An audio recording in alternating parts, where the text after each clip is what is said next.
Welcome to 10 Things. 10 Things we love about Faith No More. Love Faith No More. Really, actually, really do. And a lot of reasons to love this band. Hard to come up with 10. Yeah, I like them because I like them. Yeah. And I'm sure we both got if not the first one, we both got this one in it. Yeah. So let's get things started. Straight away, no hanging about. I'm going to come in with it. My first one. Is it your number one? Mike Patton, simply one of rock and metal's finest vocalists. Yeah, my first one, Mike Patton's voice. Yep. I think he's probably my favourite rock singer. He's an amazing range. He can pretty much do anything vocally. He really is. He's also fucking easy on the eyes. Not that I want to objectify him, but he's a good-looking dude. Particularly, go watch Ashes to Ashes video. Yeah, and you want that geezer sitting in your living room in a smoking jacket singing to you, don't you? That is it. But he's also done voices for video games and stuff like that. He's a very talented man. All right, my number two then. Considering we doubled up, for a youngster, which was me, finding his feet in rock and metal. Faith No More were so fucking odd at the time. I'd never experienced anything quite like that. Be it stuff with Chuck or Mike. It was kind of just like, oh, okay, and seeing like the video for Epic and things like that, and just being like, what the fuck is this about? It was an unusual and a sort of early day wake up call to the eclectic nature of what you could get from a rock and a metal band, combining the two. Yeah. Yeah, I mean, it's not exactly a double up, but it's kind of the same thing. Mm-hmm. So I just put down that they're genuinely unique. As in, like, lots of bands can claim to be unique. But I don't think anyone can truly be quite so accurate in their claim as this band. They're about as diverse as they can be, as a band can be. Yeah. And like you never know what you're going to get, but it's always interesting, usually fascinating, and mostly brilliant.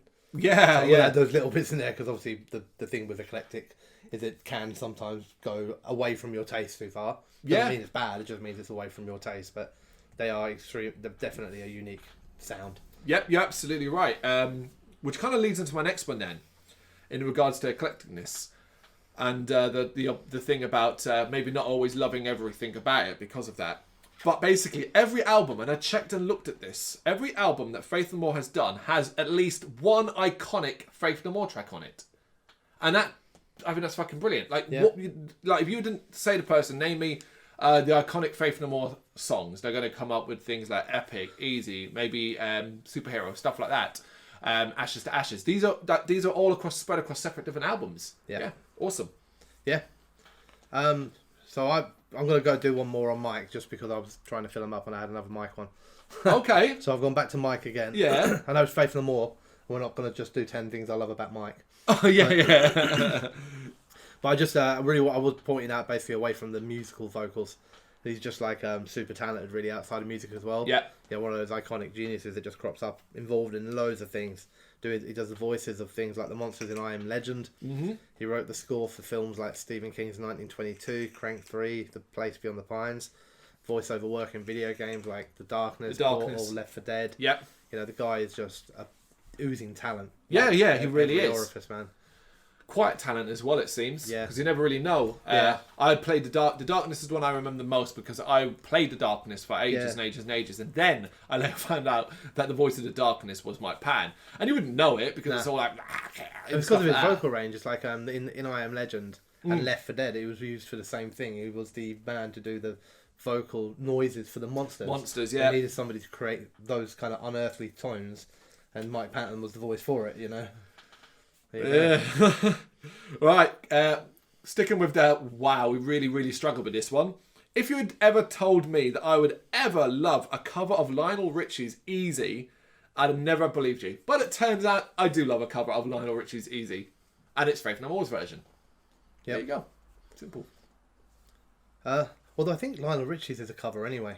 Okay, so it goes. I think it's some I'm gonna get the name wrong, but it's something like the Commodores or something like that. Oh, okay. It might not be them, but it's like it's a song that's been covered like almost multiple times, decade after decade. By the next man. But that makes sense, I suppose. But when I think of Easy, I think Lionel Richie and Faith No More.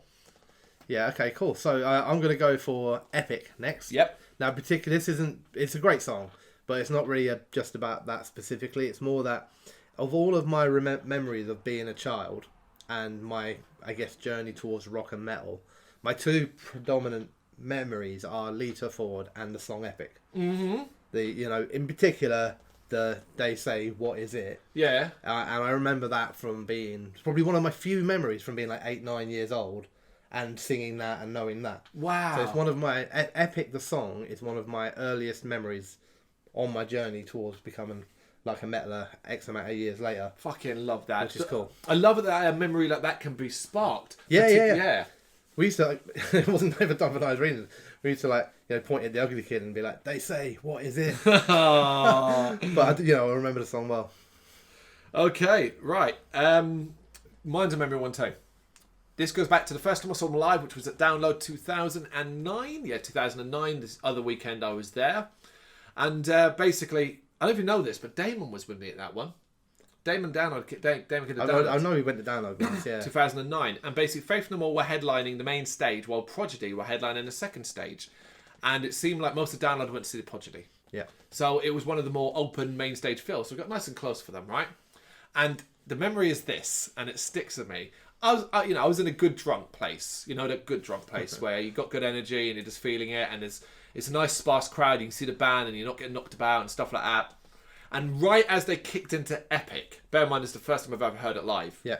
Lou, my wife, came back from the bar with beers. Exactly as it kicked in. And it stuck with me of what fantastic timing. Yeah. Yeah. The arrival of beers. Yeah, right. So just as the moment of that start, that down kicked in, Yeah.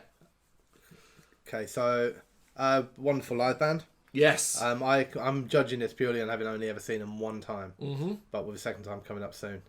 But I do really think it was one of the most impressive gigs I've ever seen, and I've been to a lot of gigs. Yep. Just from every aspect of it, from the music, the sound, the stage show, the general feeling around the gig. Yep. Around the positivity and everything like that. I think they're a really, really special band. We know that, but I don't really think I understood quite how special it was until I saw them live. Yeah. And then it kind of hits home. It's like, why this band should be one of the biggest in the world. Yeah, the Roundhouse show you're talking about. Yeah. I have something similar in that, so I'll talk about it now. Now mine was just that they reformed and toured. Of I got to see them live back in 2015 and will again in 2020.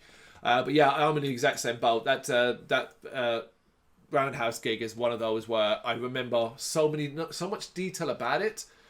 Compared to so many other gigs, I definitely drank loads, and really, really was. It stands out. Although it wasn't the first time I saw him, I consider it the first time I saw him. Do you know what I mean? Yeah. Because even I also consider it the first time I saw them, but it was. But yeah, so I do as well. Yeah. Okay. So I didn't really know a lot about this until I read about it, and then when I read about it, I was like, well, if that's not a fucking reason to love Faith No More, then nothing is. Is this a feud? This is the beef with Red Hot Chili Peppers. Right. Apparently there's quite a bit of argument between these bands back in the day when Anthony Kiedis accused Faith No More of copying them. Yeah. They got so bad that it became a case of fans almost having to choose between bands, like you're either going to be a Faith No More fan or a Red Hot Chili Peppers fan. Kind of like the Metallica Megadeth stuff, I suppose, to a degree. Yeah. And I guess in one way you could say, well, Red Hot Chili Peppers went on to become one of the largest bands in the world, and Faith No More became big in their circles. Yep. So maybe they won. But if Faith No More arguing with Red Hot Chili Peppers isn't a reason to love Faith No More, then I don't really know what it is. So yay. Yeah, the same thing for exact same reasons. We're both sitting here as critics of Red Hot Chili Peppers. Yeah. So any idea of Faith No More having beef with them and will always please me because it's Red Hot Chili Peppers, and I think they're one of those most overrated bands in the entire world. Yep. Simple as that. Yes. So I had that too. You might as well go again. Bloody hell, pressure. Yeah. Okay. This is a really straightforward one, really simple one. I really like the band name. Okay. I know that sounds silly, but like band names are actually quite important sometimes. And considering Faith No More started off with some shit names, I think, like Sharp Young Men. Oh God. Faith No Man. Ooh. And considering, like, I don't know. I think where they ended up, whether it's Fate, whatever like that, Faith No More is a great band name. It is, yeah. I don't know if I'd feel quite the same about them if I was going to see Sharp Young Men in Sharp June. Young Men. That really wouldn't work when you're older. Maybe that's why they were like, no, that's not going to work. Yeah, and Faith No Man never really makes sense to me. I can't get that in my head. Faith No Man, like, I don't know what you mean. Whereas Faith No More, I kind of get that. I'm like, yeah, I'm with you. I understand. I have no more faith. There you go. I like the band name. Alright, Motherfucker was my ringtone for a while, in particular the part when Mike Patton sings, hello, motherfucker.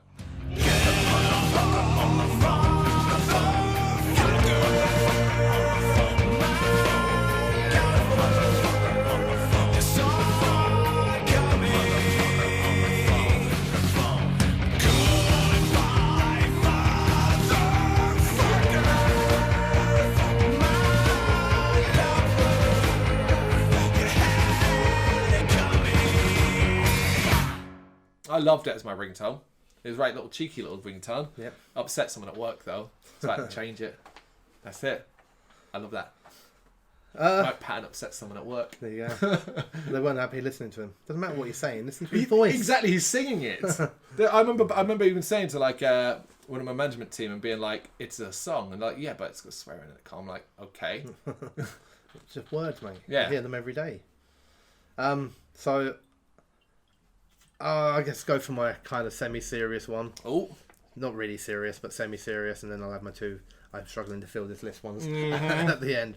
So kind of a bit tongue-in-cheek, but I guess I see Faith No More as a very, very good example of the openness of metal. okay, yeah. You know, Faith No More, as much as I want to claim them to be, they are not a metal band. No. Yeah, they're a rock band. They're quirky. They're progressive. You could argue that they dip into metal. You know, you could argue they're avant-garde. You go down so many routes with Faith No More. Yeah. But you could never ever say Faith No More are just a straight up metal band. Oh God, no. But because of their quirkiness, they were essentially shunned by a lot of the mainstream, Yep. aside from the song Epic, which in a lot of circles, and you actually saw this when I was looking online, was classed as a one-hit wonder. You know, for a lot of circles, where to the metal community, it was just one of the hits. Yeah, You that's know. fun. And I just think, I don't know, I guess it's a band and they're too weird, too quirky.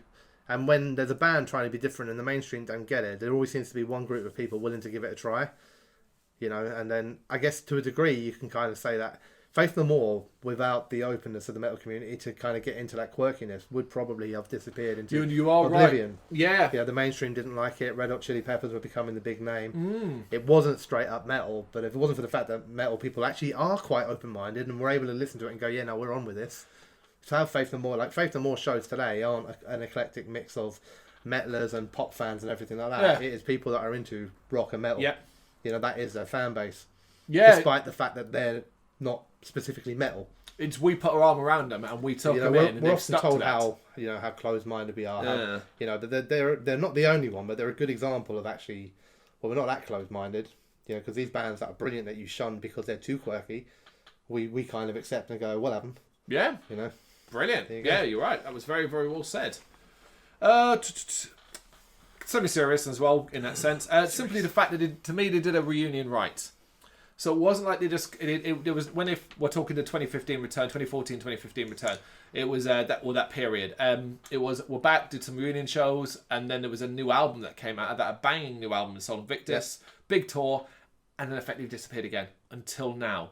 Now they're they are, in the words of Matador, they are rising up. We will rise from the killing floor. Like I'll stop. Sing it. Yeah, so they got these shows, and you know the hope is they're kind of sort of being coy about any new music. Yeah. But I don't believe that they would suddenly be coming back to this scale and these shows with nothing planned. Yeah. Yeah, I hope you're right. Yeah, I hope I'm right too. All right, so I've got two to end, and my last two are just tracks. Yeah. But the first one is not just a track, but it's basically a cover. Okay. And it's their cover of War Pigs, which Oh, is okay. on the Real Thing. In the fields the bodies burning as the war machine keeps turning. Death and hatred to mankind, poison in their brainwashed minds. Oh, Lord, yeah.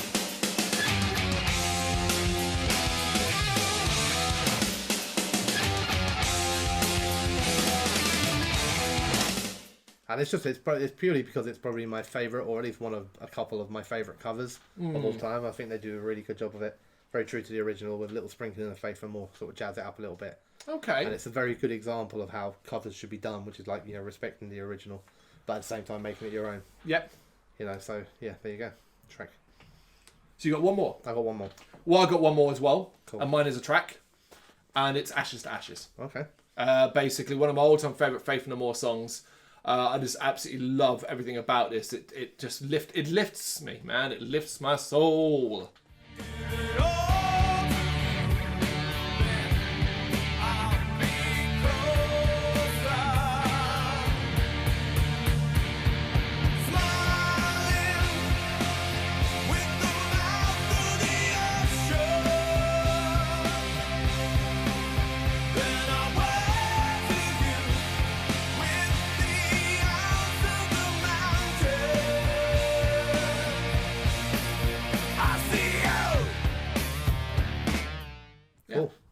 Interestingly, my song isn't Ashes to Ashes, Okay. but it is connected, I suppose.